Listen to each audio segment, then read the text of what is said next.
All right, here I'm looking. I'm like, okay, are we live? We are. Hey, everybody. Prepper Nurse One here. I hope everybody is doing well. I hope your day has been good. I hope your week has been good. We are now on Friday. Crazy, crazy.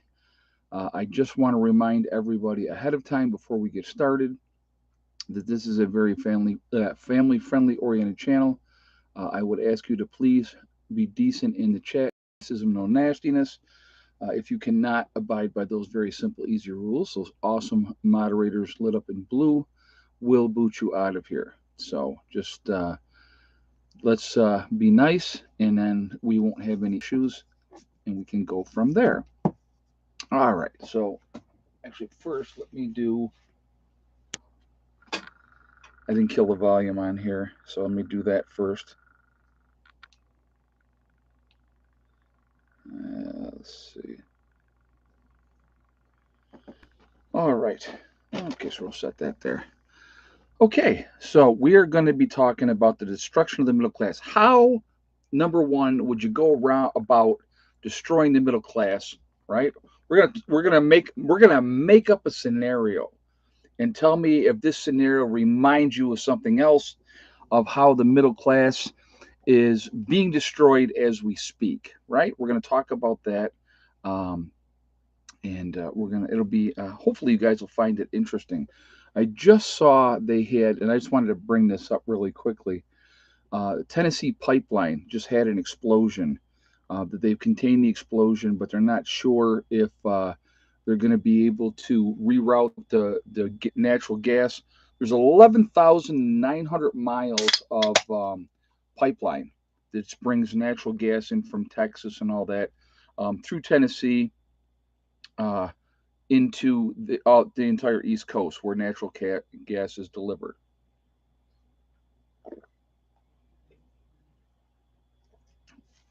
Sorry about that. Um, you have to realize that there are people out there that, like I said again, are looking to destroy this country, and we are very, very vulnerable. And people have no idea really how vulnerable we are because of the simple fact is they don't pay attention to the day-to-day stuff of what the operations that it takes, that it entails to keep this country going the way that it is going. So they just just go around doing their thing and they don't pay attention, and then you have the environmentalist pushing their agenda. So they're a small, and I want you to realize this: the environmentalists are not a great big huge organization. They're a smaller organization, but they scream the loudest.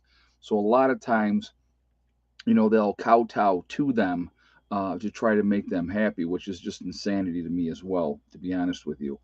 Um, but let's get into this. I really wanted to get into this really quickly to talk about what's going on here. So, how do you destroy the middle class, right? And I want you to think of a recent event when I talk about this, right? So, first of all, one way that you can really make a big difference in destroying the middle class is to destroy all the small businesses out there, right? So how would I, right? I'm this person that wants to destroy the middle class, redistribution of wealth, right? All the wealth going to the absolutely rich, the poor become poor, and the middle class become almost as poor as the poor. So how do I do that? How do I do that? So first of all, what I have to do I have to destroy small businesses. All right. So how do I go about destroying small businesses while at the same time? Let's remember this: destroy the small businessman, but big business can stay open and they can keep going and they can keep getting bigger and make record profits because we're going to force all these small businesses to go out of business. So how do you do that? So let's say so I'm going to do a scenario here, and I got to be careful how I do this because it might mirror something else. It might mirror something else that we have recently experienced. So let's say, oh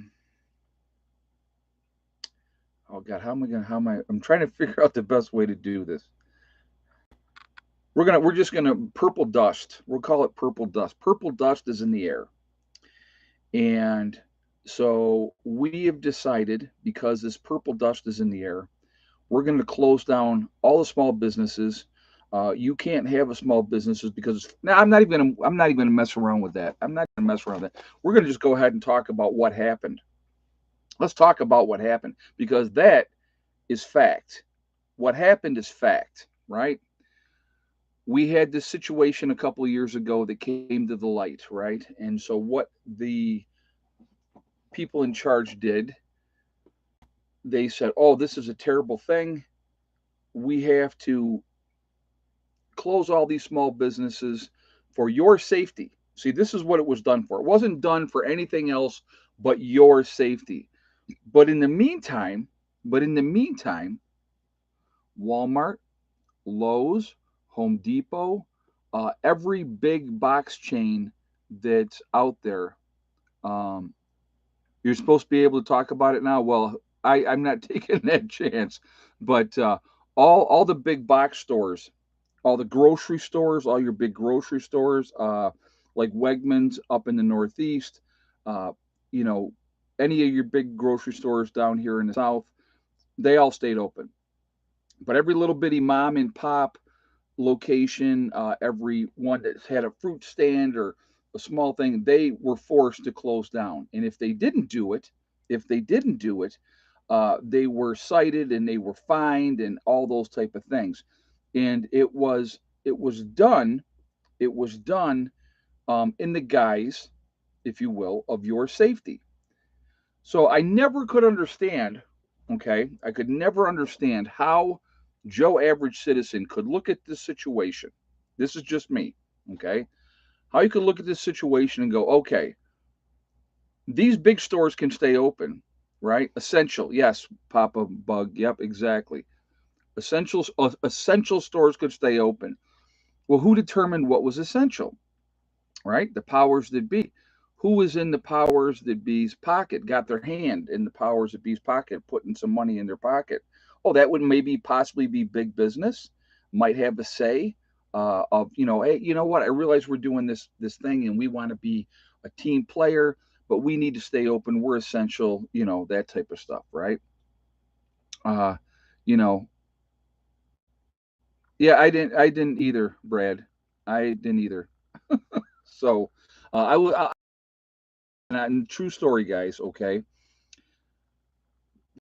whole thing. I would walk into Walmart, and I would walk in there with my daughter, and because at that point she was going to college, so she would put it on, and I would say, "Don't wear it," and she'd be like, "I just don't want any problems, Dad, so I'm going to," and I'm like, "Whatever." All right, she was an adult at that point, so she had that option. She could. I never did. All right, I wouldn't do it.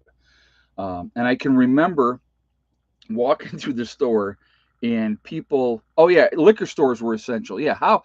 Thank you, Troy. I wasn't even thinking about that. Yeah, so we'll get into that in a second. But I'm walking around in Walmart, and I actually ended up finding one other lady.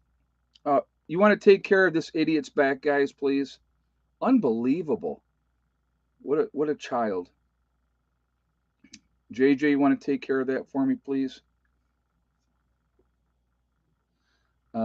So anyway, you had I'm walking in the store and I saw one other lady, one, in the whole time that didn't have a mask on. And I walked up to her like, "Oh my God, somebody else that's awake." And she was like, "Yep, absolutely." And then we started talking like we were old friends because we were literally the only two people in the store that did not have it on. Now, nobody ever said nothing to me, as far as that.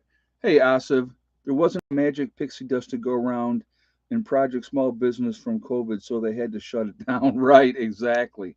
Yeah, I hear you, COVID or Asif. Thank you very much. Appreciate the statement, and thank you very much for the donation as well.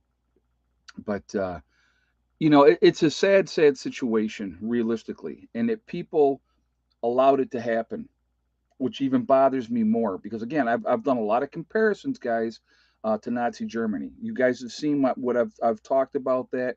How I'll never forget people saying, "Oh, that would never happen here. What happened in Nazi Germany would never happen here." Well, guess what? It sure did. And guess what? People went along with it. Do you remember, for those of you that didn't go along with the program, that actually stood your ground and said, no, I'm not going to do this, or no, I'm not going to do that, how we were attacked, vilified, uh, looked down upon, and all those type of things? That's a tactic, straight out, straight out of Nazi Germany. It's a tactic. I mean, that they, I don't know if they pulled the playbook out and said, here's what we're going to do to manipulate the masses, like they did in Germany, but it absolutely happened, and people went along and did exactly what they were told. They didn't make waves, and they would attack people. uh, and here's something that I always thought was funny. And I'm going to give you another example of something too, with that kind of hysteria type of thing. Now, I had a "Make America Great" hat again. All right, and I would wear it occasionally. And I had a guy come in. I no, when I wore it, nobody ever said squat to me. And we're gonna talk about this a second. And I had somebody say to me, "Oh, well, I bet you never wear that in the city." And I said to them, "Well, actually, yes, I have worn that in the city, and still nobody said nothing to me." And I'm going to tell you why, guys. Okay, why do you think the videos that you saw when people were attacking somebody with a "Make America Great" hat on again were either teenage boys